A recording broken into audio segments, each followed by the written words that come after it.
Welcome everybody back to another Nintendudez podcast. I'm Nick. I'm Mike. And I'm Travis.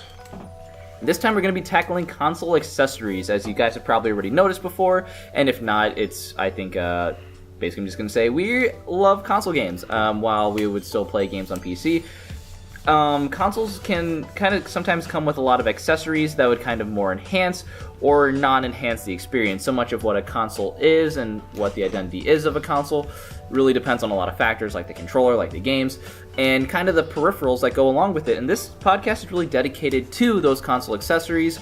Which ones do we think did it well? Which ones do we think did it not as well? And kind of looking at it overall to see if we really like how much it can enhance the experience, or if we don't like it, if we think it's more of an innovation or a cheap gimmick kind of route. So I'm going to start by just more posing the question. Okay, so the question that I'm going to start by posing to you guys is, in general, what is your favorite console accessory, or what's your least favorite console accessory? And overall, do you think they more hurt or kind of hinder the experience that a really good game can have? Are we including controllers as accessory? I guess more add-ons to the controllers, because we can have a different topic about just talking about the actual controllers and how good and bad they are. But I'm talking about more, say, like the DDR dance pad or the Guitar Hero controller, or I guess like peripheral there. What do you think? Do you think those are good, or do you think those are bad? It wholly depends, I guess, on what the accessory is, because like the Labo, for example, is like the first one that comes to my mind. That's a good example. And I think it was really fun to build. But the issue with that accessory, and I'm sure we'll talk later about accessories that are a little more convenient, it's not convenient. I live in an apartment. If I had all my Labo stuff out, it would take up half my apartment. Like, they're big, they're clunky, and they don't really add a whole lot to the games. Like, you can play some of the racing games like with the steering, but like it's not that fun. Like, it doesn't change a whole lot. I would rather play with a real controller than a piece of cardboard.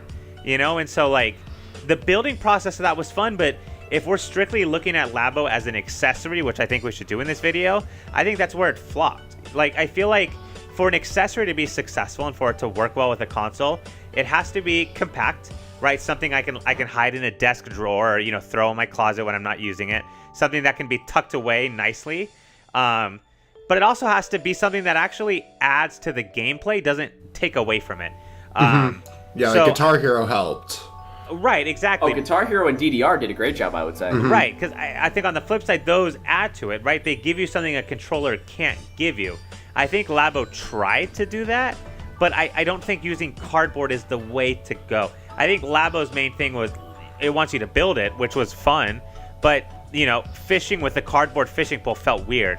I would rather, you know, buy like an actual plastic one and feel like I'm somewhat holding a real fishing pole, not a cardboard box. And so I don't know, I guess I think those are the two big things. Is it compact? Is it something that can be tucked away and stored nicely? And is it actually adding on to the gameplay? Those are the two big things. Yeah, because like I'd make the argument that like on the Wii you had those Mario Kart wheels, and I'm like, I thought it was fun at first, and then I realized I'm like, I could literally just be holding the controller and do the exact same thing and save like the $10 or however much those things cost. Right. Yeah, it wasn't really necessary. I'm looking around my room right now, and I'm looking at all of my Starlink crap that I have. It takes up an entire drawer of just space that I'm like, as much as I love looking at the R-Wing and all the other ships that I bought, it was a waste of money. Because they're also not cheap. That was the worst part. Like they're each $25. Right. At least. Oh, yeah, that is kind of expensive. Yeah, so I probably spent around like $100 extra getting these stupid ass toys just because I wanted other guns and pilots and ships, and yeah, I could have just gotten the digital copy and wouldn't have even like changed anything. Right. It looks cool, but was it worth it? Probably not, and that's why the Toys to Life thing just flopped, because it's like fun to have at first, and then you realize it's like, okay, because like even when I was playing with Matt, he was like, you know what, I don't like the weight of this controller, I'll just play on a normal controller and do the digital way. I'm like, that's fair. Right. So I was playing with my toys because I just like pretending I'm flying a spaceship because I'm a child, and then he was just using the digital way anyway. Right. So So Travis, I got a follow-up question then. What do you think about amiibos then? I only owned one amiibo, and that is the one that you put in Mario Maker that makes everything have a mustache, because I thought it was hilarious. That is cool. I was gonna make a level theme about it, and then I got way too lazy to actually create it myself. Yeah. So it's basically the same thing. Like, they're fun to have, but then you realize you're like, okay, I just spent like $10 on this amiibo, and you really don't do much with them other than Pokemon, and you can make it like a level 50 amiibo on Smash Bros, or, you know, like different gimmies, like in Breath of the Wild, you can get extra items, or I know one of them, that's how you get a Pona, which is poopy, because I want a Pona, and I don't want to buy another amiibo that I won't use. You see, I was gonna say, that's where I'm kind of torn on this whole thing, because while I think amiibos is a great idea, I think it more favors the collector, if anything. Like, if you don't really have a want to have these basically like figurines, there's really no point in buying them. While they can still enhance the experience, I don't want to say by like a ton or anything like that, because I never really got into amiibos, but it really can do that for somebody, but it's not really, I don't think it's the sole purpose of the amiibo. Oh yeah, no, like, it's solely I would kind of consider thing. it a console. I would say it's a console accessory, but it's not really necessary to enjoy the console, I guess, if is a better way to say it. It gives you fun add-ons, but it's not necessary to the experience. And really, for a console accessory, it does have to add to the experience. Where I would, even though I know you're saying that doesn't do much, I would rank amiibo in more of the good side of a console accessory. But I would say that it is more steering towards a different audience. It's not. I would say it's not necessary to enhance the experience, but it will if you get it. Kind of confusing, but that's where my head because like it is a collector's item. So if you like to have a collection, like if I had a lot of money, I probably would have a crap ton of amiibos, because I would just have them all around the room. Like, that would be my decor, would just be a bunch of amiibos, and me being like, yeah, all just staring at you. Exactly. Stare into Zelda's eyes and make Mac jealous. Oh god. And then have Link look angrily at you for that. What do you got for us, Mike? I was gonna say, I guess to deviate a bit, because we've been focusing a lot on, like, you know, things like amiibos and like basically extras like that.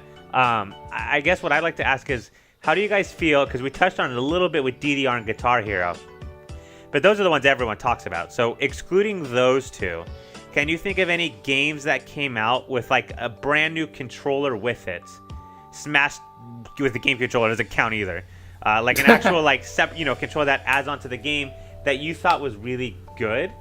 Because the first one that came to my mind was the Donkey Kong game comes to me. Or the drums. Like, can you think of one that like you played that you feel like really added onto the game, or, you know?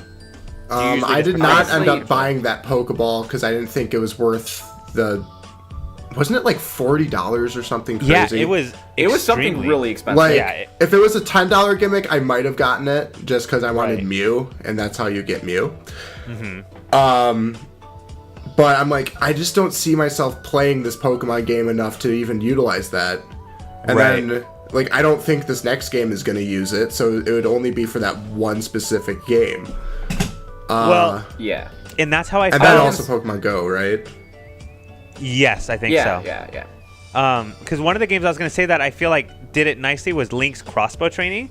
That was fun. It came with the gun add-on, and that was really cool. But, you know, kind of like you just said, Travis, I never ever used that for any other game. Like, it was a cool little add-on, but then, and I guess this goes back to what I was saying earlier, like, so then I just had this big clunky gun for Link's crossbow training in no other game, and it's like, it's a cool accessory. Because I guess the reason I wanted to pose that question is it worth buying a controller? Because even for Guitar Hero, I guess, you're paying money for this extra guitar and stuff, but is it worth it? Because you're really buying a controller for one specific game. And I guess if you really get into a game, it's fine, but you know, like, at least with Guitar Hero you can use it for the other games, but things like crossbow training, where it was basically a one-off off of the Zelda series anyway, it's not going to be practical at all. Like, you can reuse the Mario Kart Wii wheel if you really wanted to, but it's just like other games, like, because you could use the argument like, oh, well, the gun you could use for like a Call of Duty Wii game, right? Which in theory would make sense, but the issue is the controls don't always line up for the accessories. Right. Like, True. the idea is the B button is the trigger, right? Because that's how it's lined up. But in a lot of the Call of Duty games for the Wii, the B button wasn't the trigger. So you put it in the gun, but like you're pressing the A button on top of the gun to shoot. Like, it's just, it looks awkward. And it's like, so clearly these games weren't designed for the accessory. And so you have a cool looking accessory, but it's not meant for the game. So I don't know. And those kind of games, too, kind of just got better as controllers got better, too. You saw with one of the first experiences with the shooters, you saw with GoldenEye 007 and Perfect Dark. I believe they actually gave you the option to have two controllers so you can have dual sticks in terms of aiming. But that's one of the things, like, it kind of just got better as controllers got better, really. That kind of control scheme just doesn't work, even if you have the... I mean, it might be a little better if you have the accessory, but it just doesn't work to that degree. If you kind of go back to... If you ever go back to GoldenEye for the N64, it's almost archaic to see, like, how did people used to aim on this shit? Like, it's ridiculous.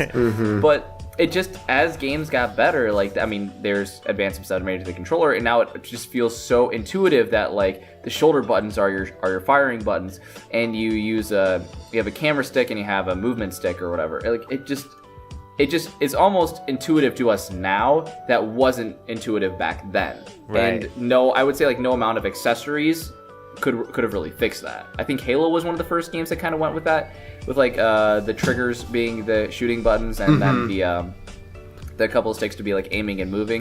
Yeah. And that control scheme kind of just stayed, and no accessory could really do anything about that. I mean, it can seem cool with I guess, I think they called it the Zapper, right? Am I crazy? I think it was a Zapper, yeah. But you can try that. But I guess before we get off this topic, do you guys have anything else to say? Because I want to bring in a different thing. Sure. Okay.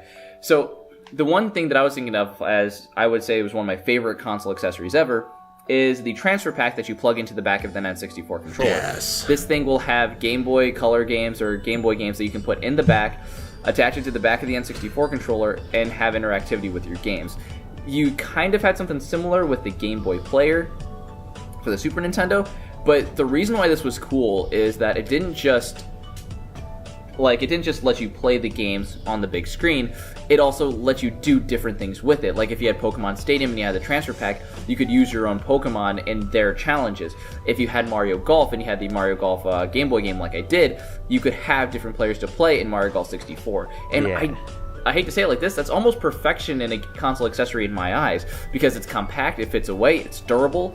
And while I'm just going to say it because, like, by today's standards, it's crap because it takes a ton of trial and error to get working, that's the philosophy you kind of need to make a console accessory not just successful, but to really add to the experience. Like, playing through Pokemon Stadium with my own Pokemon instead of the crappy rentals that you get, I loved that. In the mini games, they have the names that I named the Pokemon. I love that.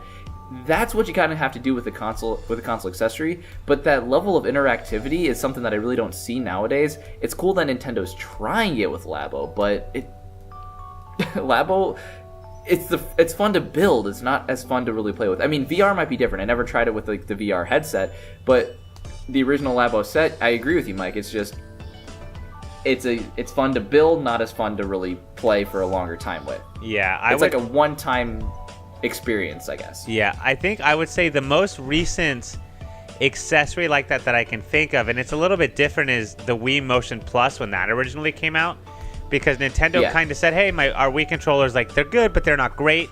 Let's put out this accessory, this Motion Plus, and it did. You could definitely notice the difference when you plug it in versus not having that in. It made a big difference, and, later on, they were built into the Wii remotes, and that was ideal, but before that was the case, it was simple. You simply take the Motion Plus, you plug it into the controller, you put a little case on it, and it's really not inconvenient in any way. If you don't like the rubber case, that's one thing, I guess, but, like, we had all those remotes back at, back when we were together, and, like, the Mario controller that I had was wrapped, but it didn't take away from the gameplay at all. But now all of a sudden, you have an improved controller. Yeah, so, like, to me, I loved that aspect of it. The Wii Motion Plus was the most recent because, again, I think that's like the Game Boy Player where you simply plug it in, so it's not like an extra accessory sitting on your floor. It just connects to the console, and you have it. It's like the expansion pack also for the Nintendo 64 that lets you play like Donkey Kong 64 and games like that. It put it inside the console, so you don't even have to look at it if you don't want to look at it. So I think, I agree. I think those are the perfect accessories because they're kind of out of sight, out of mind. It's almost like installing an upgrade for your system. And it always feels cool when you get those. Oh, I would agree. And a couple other things that I want to point out. Another thing that I didn't even mention was the Rumble Pack. The Rumble Pack that was for, I believe, Star Fox 64 is when it first came out. But that was also Rumble we just kind of take for granted in our controllers now. It wasn't standard at all. Like, the fact that they actually had an accessory to give you the more, oh my gosh, I'm going through this freaking Starfield and it's intense and whatnot. That's another thing that I think is a really great way to do so. It doesn't, and again, maybe it just seems more of, it was just a long time ago. That, I think the legacy of just the Rumble Pack in general is pretty huge. You see it in every controller nowadays. Now we have HD Rumble. It has to be there. Like, now you even got to the Switch where it's HD Rumble, where when we were playing 1-2 Switch, you could feel like individual marbles rolling around in your hand. It's like, which is crazy. That's mind-blowing. Like, the fact that they were able to make that in a freaking controller that, I don't know, it was like this, like the length of my finger. It's insane. Yeah, what was the other one? That was always one of my favorites. Yeah, those kind of mini games I think were some of the most fun. I mean, 1-2 Switch was way overpriced, but not the point. Some of the mini games were cool. It was basically a tech demo, but it was a tech demo that we had a lot of fun with. Yeah, we enjoyed the few times that we played it. Yeah, and I guess the last thing that I want to point out for it is, I guess just in terms of the last one I was going to make, console accessories, while it's not necessary, I do think that it can make a very lasting impression in your eyes.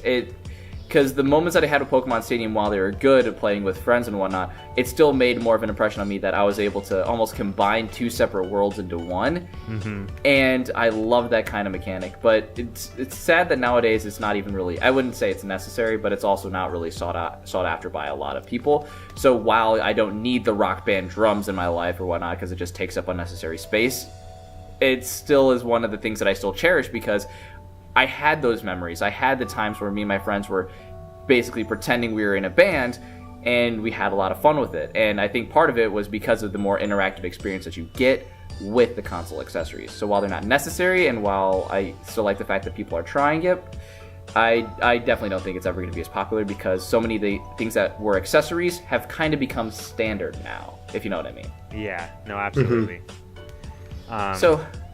Yeah, and I guess I think if we're kind of wrapping up, I guess I would kind of just recap, what I said before. To me, the biggest components of this is it compact? Is it adding to the game? And then in terms of price, is it, worth the price? Things like the Zapper and all that, they're fun and they add to that specific game, but it's not very compact. That's the same issue with the Labo. And I guess, you can make the argument, with things like amiibos and stuff, like, yeah, they're compact and they're not too pricey, but, are they adding a whole lot to the game? Like, is it worth paying $30 for an amiibo just to get a treasure chest to appear in Breath of the Wild? It's like, in a lot of cases, it's not. And so, it's a good accessory because it's cheap and it's fun to collect and look at. But it fails in that, is it worth the money in terms of adding to the gameplay? And so it's hard to find something that nails all of those. I think the ones we mentioned, like Wii Motion Plus and Transfer Pack and all those are worth the price. But, again, I guess it is a bit of a dying thing. I think as consoles get better, there's less of a need for it. Like, we probably wouldn't become features. Yeah, like, I feel like a lot of the stuff today, they just put an update, a software update. You can't software update the GameCube. So I guess it makes sense, you would need to kind of add extra accessories, We would never need an expansion pack like the N64 did. That will never be a thing anymore. You just update the system and then boom, you can play it. So I don't know. I guess they're dying out, but I guess it's not for a bad reason. But I would like to see a couple more, like VR, I think, is another good one because it applies to a wide range of games, not just one or two. So I guess it's not completely dead. There's just less of it today. I would agree. I definitely would agree. Travis, what do you think? I mean, pretty much what we've just been saying. It has to be, for me, it has to, like, do something in a game that just, makes it that much better. So the only reason I bought my Mario amiibo was because it actually did something unique in Mario Maker, which I never really utilized, but that's beside the point. Because, I regret getting all of my Starlink crap because it doesn't really give me anything new, because if you get the digital copy, you can have all of it and just 20 extra bucks, whereas each extra ship I bought was $20 in itself, so it was just stupid. Yeah. I mean, I would agree. It's one of the really cool things because it can make such a lasting impression on you, but it's not overall necessary. Yeah, but again, we still like the fact that certain people are trying because it kind of does get us a little nostalgic for that. Oh yeah, because I feel like a child whenever I play Starlink, because I'm literally playing with toys and going. Yeah. I better hear some of those noises in your Let's Play. I Travis, did goddammit. make some of those noises in the Let's Play, and I was All right, also good. reenacting all of the things with the toys that were on the table. It was fun. Respect. All right, so I think that's going to do it. Let us know what you guys think about console accessories, whether you grew up on the days where you didn't really have a lot of console accessories, or just accessories in general, or maybe not. Maybe most of the time when you played Guitar Hero was at an arcade or something, so you don't really see how games can be much different. But either way, let us know if you think they help or hurt the experience, maybe what your favorite console accessories were. But that's going to be all for us, so I'm going to I would say have a lovely day, all you people. Bye. Bye. Adios.